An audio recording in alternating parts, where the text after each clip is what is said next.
Fala gestor, fala gestora. Tudo bem com você? Espero que sim. Se você está chegando agora nesse vídeo, ele é o vídeo 2 de uma leitura comentada aqui na nossa série Leitura Comentada, que é uma série para a gente refletir alguns autores, algumas questões teóricas, quando a gente fala da gestão escolar. Então, se você chegou diretamente nesse vídeo, já quero te dizer, a gente está falando do capítulo 10 do livro do Libânio, que é esse livro aqui, Organização e Gestão da Escola. O capítulo 10, ele traz pra gente sobre as atribuições, né, as atividades da direção e da coordenação. Então, se você não assistiu o vídeo anterior que fala das atribuições da direção da escola, já te convido a assistir. Eu vou deixar ele aqui em algum lugar aparecendo neste vídeo, mas nesse vídeo em especial nós vamos falar das atribuições, segundo o Libânio, da coordenação pedagógica. Então, antes de continuar, já quero te convidar a se inscrever no canal, caso você ainda não esteja inscrito ou inscrita, a me seguir lá no Instagram, a me mandar um e-mail para a gente dialogar e continuar aqui nos desenvolvendo juntos no que diz respeito à gestão escolar. Afinal de contas, aqui é a nossa escola aberta de gestão escolar educacional e eu fico muito feliz de poder contribuir aí com o seu processo de desenvolvimento, evolução, aprendizagem na gestão. Eu sei o quanto é desafiador estar lá no chão da escola, estar no dia a dia da escola no âmbito da gestão. A gestão, ela tem ganhado, né? Quando eu falo de gestão, ela envolve não só o diretor, tá? Ela envolve toda a equipe gestora, que vai ali desde a direção, secretários, coordenação, supervisão, orientador escolar e outros que de alguma forma se envolvam em manter essa escola com atribuições diferentes, mas em manter essa escola em funcionamento para atingir seus objetivos maiores. Então, quando eu falo disso, né, a gestão ela tem passado por uma evolução, por uma metamorfose, digamos assim. Alguns lugares menos, outros lugares mais, mas ela tem ganhado uma visibilidade diferente. E quando isso acontece, isso exige muito de quem está lá no dia a dia e lá na prática. Isso exige muito de quem está lá lidando com os aspectos da escola que não são administrativos somente, eles são pedagógicos, são sociais, são emocionais, são dos mais diferentes, das mais diferentes dimensões. E não tem como a gente parar para aprender e depois ir lá aplicar, né? Eu acho que isso é o mais desafiador. Tem uma expressão que é muito comum, você já deve ter ouvido, que fala, né? É como trocar o pneu de um ônibus em movimento. Eu sou um pouquinho receosa de usar essas expressões, esses ditados, mas essa ela representa bem o que eu quero dizer aqui para vocês. Não tem como a gente parar para estudar e depois voltar na escola para aplicar, porque a gente está falando de algo que está em funcionamento, a gente está falando de desenvolvimento de pessoas, a gente está falando de emoções, resistências, as mais diversas questões. Então é isso, tem que continuar estudando, desenvolvendo e fazendo. E a gestão vai ganhando visibilidade e nem todas as redes investem também em informação, nem todas as pessoas entendem a importância da autoformação e daí as coisas não saem como a gente gostaria. Mas se você está aqui é porque você quer aprender e se desenvolver. Então vamos lá, sem mais delongas, para entender um pouquinho mais o que o Libânio traz para a gente sobre as atribuições do coordenador pedagógico. Ele começa falando, e eu gosto bastante dessa introdução que ele traz, que o coordenador pedagógico responde pela, olha só, viabilização, integração e articulação do trabalho pedagógico didático em ligação direta com os professores em função da qualidade de ensino. Olha só, então o coordenador pedagógico, eu fui coordenadora durante 5 ou 6 anos, um pouco mais eu acho. Depois, na primeira experiência, numa segunda foi mais 8 anos. A gente tem que estar conectado com o nosso professor. E daí eu escuto muito, professora Patrícia, minha equipe é resistente, meus professores são resistentes. O mundo é resistente, gente. Em todo lugar existem as resistências e às vezes nem é resistência, tá? Às vezes é um medo, é um receio. Então, você que é coordenador, coordenadora, Você que é diretor, que está aqui assistindo, diretora, incentive o seu coordenador, a sua coordenação pedagógica, a estudar e aplicar sobre questões de gestão de pessoas. Ela precisa entender o humano. Ah, mas já tem coisa demais para fazer, tenho mais essa. É o que acontece quando a gente entende a importância e o papel de uma área, como a área de gestão dentro da escola. Então, a gente tem que continuar lutando pela valorização, pelo reconhecimento, mas a gente não pode usar, não estou sendo valorizado quanto eu gostaria, então não vou fazer. Não, a gente não pode fazer isso. Né? A gente precisa entender o nosso papel e fazer o que tem que ser feito. Então, quando o Libânio traz pra gente que essa coordenação pedagógica ela tem ligação direta com os professores, é que eu tenho que lidar com aqueles professores que são mais parceiros, aqueles que são menos, buscar caminhos para quebrar barreiras. Mas às vezes eu tenho que ir para punição, mas não usa isso como o primeiro recurso. Né? Às vezes as pessoas, eu falei isso em alguma aula aqui no canal, tá? Não lembro qual aula que foi. Às vezes as pessoas, elas são caracterizadas como resistentes, mas são de tantas questões que ela já teve que lidar, de tantos... tão machucadas às vezes que elas estão, que elas não conseguem confiar novamente. Tem muito disso, né? O ser humano é muito disso. Às vezes a gente é assim. Às vezes eu sou assim. Levei tanto na cabeça, mas nem sei, né? A gente usa essa expressão aqui, né? Eu já, de certa forma, já quebrei tanto a minha cara, ou já confiei demais nas pessoas e não deu certo, que hoje eu tenho dificuldade de confiar. Às vezes, em algumas questões eu sou assim. Outras pessoas podem ser assim. Comenta pra mim se faz sentido, descreve aqui no vídeo. Mas a gente precisa, enquanto gestor, desenvolver a nossa liderança, a gente precisa, né, enquanto coordenador pedagógico, fazer essa conexão direta com os coordenadores. E daí ele fala que a principal atribuição da coordenação é a assistência pedagógico-didática aos professores, para se chegar a uma situação ideal de qualidade de ensino, considerando o ideal e o possível. Porque às vezes o ideal, o que a gente quer lá na frente, a gente não consegue. Então o ideal e o possível. Ver o que é possível com aqueles professores. Então, eu converso com os professores e ver dentro do ideal o que é possível fazer. Auxiliando-os a conceber, construir e administrar situações de aprendizagem adequadas às necessidades educacionais dos alunos. Então, o que a gente aprende com essa introdução que o Libânio traz aqui pra gente? Que o olhar da coordenação pedagógica, ele precisa estar de uma maneira muito centrada nas questões de ensino-aprendizagem. Quem é o profissional que está ligado às questões de ensino-aprendizagem? Professores. Então, eu tenho que me conectar com os professores. Não tem como ser coordenador pedagógico, coordenadora, se a gente não se conectar com os professores.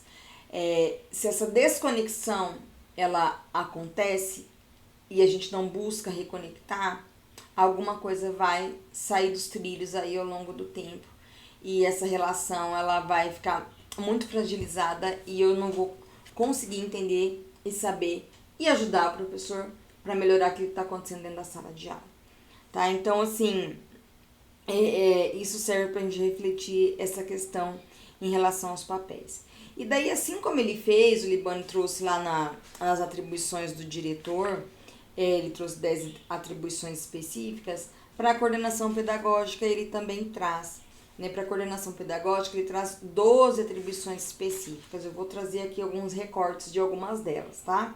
A primeira, coordenar e gerir elaboração de diagnósticos, estudos, discussões. Para quê? Para a elaboração do projeto pedagógico e de outros planos e projetos da escola.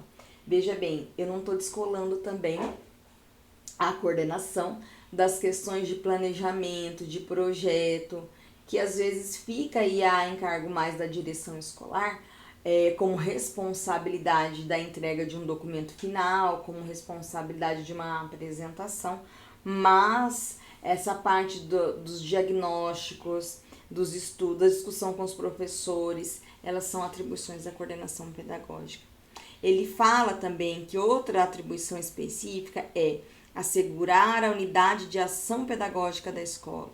propondo que orientações, ações de desenvolvimento do currículo, do ensino, gerindo atividades curriculares, tendo em vista a aprendizagem dos alunos. Então, o foco está na aprendizagem.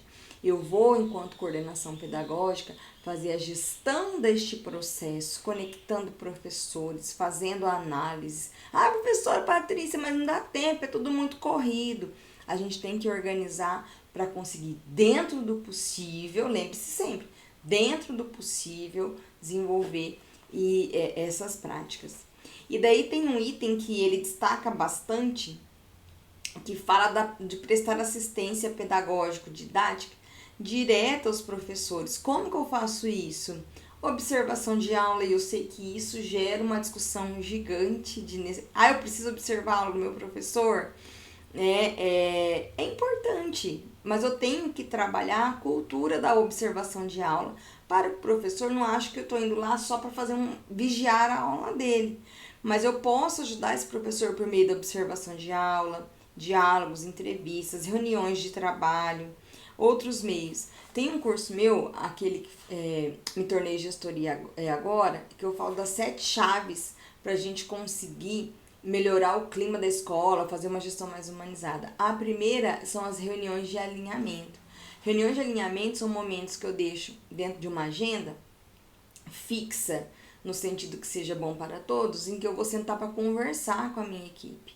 É que eu vou sentar para conversar com as pessoas que fazem parte da minha equipe de coisas pontuais, para eu não ficar esperando lá uma reunião semestral, reunião anual, para ficar falando só de problema. Então, essas reuniões de alinhamento, elas ajudam muito, né, nessa questão da gente dar assistência aos professores enquanto coordenação pedagógica. Daí o Libânio, ele fala aqui, desde a elaboração e desenvolvimento de planos de ensino, desenvolvimento de competências e metodologias de ensino-aprendizagem, práticas de gestão de sala de aula, olha que legal, ajuda para analisar e solucionar conflitos e problemas das disciplinas, unidades curriculares, ajudar os professores a desenvolver projetos aqui em relação à motivação dos alunos e formas de comunicação docente. A comunicação, eu falo que ela é o problema e a solução do mundo ao mesmo tempo, né? Eu falo, quantas vezes vocês fizeram uma formação que falasse sobre comunicação docente, por exemplo? Como me comunicar melhor em sala de aula? Hoje a gente tem as questões geracionais, né? As diferentes gerações, comportamentos, professores que estão mais no ensino médio ou nos anos iniciais, são etapas de transição da vida do ser humano, em termos biológicos, né? E termos também sociais. Às vezes é muito difícil a gente conseguir se conectar, se comunicar com esses estudantes, com esse público. Como que eu estou ajudando enquanto coordenação pedagógica o meu docente a fazer isso? Não quer dizer que eu tenho que fazer sozinha, mas eu estou buscando, às vezes, pessoas que podem nos ajudar numa formação, num diálogo, na palestra, gente, sabe? Às vezes, os professores estão cansados da história da palestra. Algumas palestras são muito importantes, mas às vezes você precisa promover uma roda de conversa, uma coisa que seja mais próxima, até mais informal, apesar da formalidade que existe na educação, principalmente na educação básica, na superior também, mas na educação regular, digamos assim, uma roda de conversa, um diálogo em que o professor possa partilhar suas angústias, que ele possa perguntar sem medo, sem julgamento, né? E isso ser realmente um desenvolvimento. Por quê? Porque a gente precisa ajudar o nosso professor, enquanto coordenação pedagógica, a fazer o manejo de sala de aula, a trabalhar as questões que estão lá só quando ele está lá com aquela turma. Não tem como o professor resolver isso sozinho, não tem como a coordenação resolver sozinho. Às vezes tem que envolver família, vai envolver direção, né, e outros públicos da escola também. Realização de projeto em parceria com os professores, apoio à inovação, adoção de estratégias de diferenciação pedagógica, práticas de avaliação da aprendizagem, ajudar os professores na elaboração de instrumentos de avaliação de aprendizagem, a refletir sobre a avaliação, como que ele está fazendo, como que ele pode melhorar, e o desenvolvimento da competência crítico-reflexiva. Então, o Libânio, ele fala muito disso, ele traz aqui pra gente como uma das grandes atribuições. Isso daqui é uma atribuição só, tá, gente? Tudo isso, para vocês terem uma ideia, é na atribuição 3, que tá aqui, ó. Tudo isso aqui, ó. Então, é uma das atribuições da coordenação. Né? Depois ele fala, né, a quarta atribuição, de cuidar dos aspectos organizacionais. Olha lá, falando de gestão, de organização. Supervisão de atividade, curricular de rotina, coordenação de reunião, elaboração de horário, organização de turma, planejamento e coordenação de conselho de classe, organização e conservação de material didático. Tudo isso também faz parte, são questões mais administrativas, mas estão totalmente ligadas ao que? Às necessidades e questões pedagógicas. Outra atribuição, assegurar a articulação da gestão e organização da escola, o exercício da liderança democrático-participativa, isso daqui é fundamental.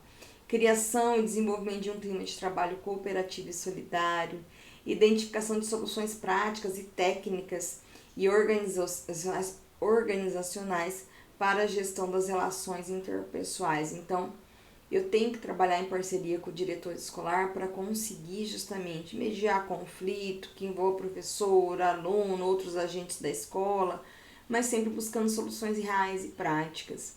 Eu vou ler, vou estudar nos livros, mas eu vou principalmente transpor isso para a minha realidade, ver o que é aplicável, o que não é, o que é possível, o que não é, adaptar e resolver de maneira pontual e objetiva. E daí ele continua, propor e coordenar atividade de formação continuada e desenvolvimento profissional dos professores, isso não é novidade para a gente, né? Apoiar diretamente os alunos com dificuldades transitórias de aprendizagem, principalmente na leitura, escrita e cálculo, para além do tempo letivo. Então, a gente precisa ter esse apoio, fazer isso. Pode ter projetos que podem ser desenvolvidos em parceria com a rede, com os professores para trabalhar essas questões. Organizar formas de atendimento aos alunos com necessidades educativas específicas. A questão da inclusão, ela tem a coordenação pedagógica tem uma responsabilidade muito grande em relação a essas questões. Criar condições necessárias para integrar os alunos na vida da escola. Então, promover a socialização dos alunos, formas associativas à participação das decisões. Uma coisa que eu sinto muita falta hoje em dia, quando eu estudava, eu estudei minha vida toda em escola pública, são as instâncias colegiadas dos estudantes, né? O Grêmio Estudantil, por exemplo. Eu era membro do Grêmio Estudantil, fui durante muito tempo. É uma forma dos estudantes terem voz, né? E isso foi se perdendo. Algumas redes deixaram de ter, deixaram de querer participar, mas o estudante só vai querer participar se a gente incentivar ele a entender o que é o Grêmio Estudantil. Então, isso é uma forma de promover, por que não, né? As ligas acadêmicas, quando a gente fala de ensino superior. Isso eu estou vendo um movimento de retomada, embora muito tímido. Mas o coordenador ele pode atuar aí na coordenação pedagógica nessa questão para ajudar esses estudantes a participarem mais da vida da escola, ajudar a tomar decisão, enfim. Promover ações que assegurem o estreitamento das relações da escola com a família. Tá aí um desafio gigante, dar uma aula, uma discussão gigante pra gente. Como que eu posso aproximar a família da escola? Eu sei que é difícil, tá? A participação em reuniões é difícil, aproximar é difícil, mas pensar que junto com a equipe gestora, como que eu posso fazer isso? Então, tá vendo? A coordenação, ela tem essa atribuição, mas isso também tá lá na atribuição do diretor, então é trabalho em parceria. Formular e acompanhar procedimentos e recursos de avaliação de aprendizagem com a participação dos professores. E dele fecha com a atribuição 12, acompanhar e avaliar o desenvolvimento do projeto pedagógico, planos de aprendizagem, atuação do corpo docente, critérios e formas de avaliação dos estudantes por meio de práticas colaborativas. Né? Então, para fechar, o que ele fala? Que há divergência, sim, sobre se atividade significativa sobre se a atividade administrativa distingue-se da atividade pedagógica e sobre se a direção administrativa e direção pedagógica devem ser exercidas necessariamente por um professor. Nos meus estudos de doutorado do pós-doc, né, uma das coisas que eu vi, que isso é uma discussão lá dos 1940, Anísio Teixeira falava muito de que defendia uma linha de que o gestor escolar ele precisa ser primeiramente pedagógico. Outros defendem uma linha que ele tem que ser mais administrativos, e essa discussão ela se arrasta. E o Libânio traz aqui um pouquinho disso, né? Que no Brasil difundiu-se bastante a ideia de que a direção e coordenação são formas diferenciadas de uma única função, que é a de professor, né, o docente. Ele defende aqui uma posição diferente. Tanto o diretor da escola quanto o coordenador pedagógico desempenham cada um funções específicas que requerem formação profissional também específica, distinta daquela provida aos professores. Então, neste caso, o diretor não precisa exercer nem ter exercido a docência. Embora eu acredite que quando ele exerce, ele consegue se conectar melhor com os professores, tá? Embora ele deva receber formação para lidar com questões de ensino. Em outras palavras, as funções de direção, coordenação pedagógica e docente não precisam coincidir necessariamente. Então, eu não preciso ser diretor, coordenador, professor, enfim. Eu tenho atribuições distintas, atribuições que são diferentes, né, no fazer do meu trabalho no dia a dia. Como eu falei, esse é um capítulo que a gente tem muito a refletir sobre ele. Tem mais coisas que eu não trouxe pra vocês. Então a gente vai ficar aqui um dia lendo o capítulo e falando. Vocês vão me deixar falando sozinho, vão parar o vídeo e não vão assistir mais. Inclusive, se você assistiu até agora, conta pra mim. Professora, eu assisti a aula toda, que eu quero saber. Mas o que eu quero dizer é o que? Existem atribuições diferentes, precisa existir em qualquer organização, porque senão a gente não consegue atingir o objetivo. Então cada um tem que fazer a sua atividade. Eu, Patrícia, vejo muito o quê? Que eu ser professora me ajudou muito como coordenadora para me conectar melhor com os meus professores, porque eu entendo a realidade da sala de aula, eu entendia naquele momento a realidade da sala de aula, então eu entendia e me colocava no lugar deles, né, em algumas questões, isso me ajudou muito. Ser diretor depois de ser coordenador, não que seja uma exigência disso acontecer, ajuda muito nessa conexão. Por quê? Porque eu vou entender as dores que existem numa coordenação pedagógica na hora de estabelecer o diálogo. A mesma coisa acontece de ser diretor depois de ser professor. E a questão de ser coordenador depois de ser diretor, mesma coisa. Eu quero dizer o seguinte, não há uma obrigatoriedade, o Libânio também trabalha nisso, nessa questão eu concordo com ele, que a gente tem que exercer todas essas tarefas para ser bom em uma delas. Não, mas transitar entre elas vai ajudar a compreender o papel do outro. O mais importante aqui, que a gente precisa entender para fechar essa aula, que ela ficou bem longa, inclusive, que existem papéis diferentes, atribuições diferentes, mas a gente trabalha em prol de um bem comum. Lembre-se daquilo que eu falei na aula anterior. Direção e coordenação pedagógica precisam trabalhar juntas para canalizar esforços. Então, eu vou o quê? Trabalhar junto para canalizar os esforços da escola para a gente conseguir desenvolver os nossos estudantes, as nossas crianças de maneira integral, né? Trabalhar as questões sociais, emocionais, de aprendizagem, trazer a família para dentro da escola.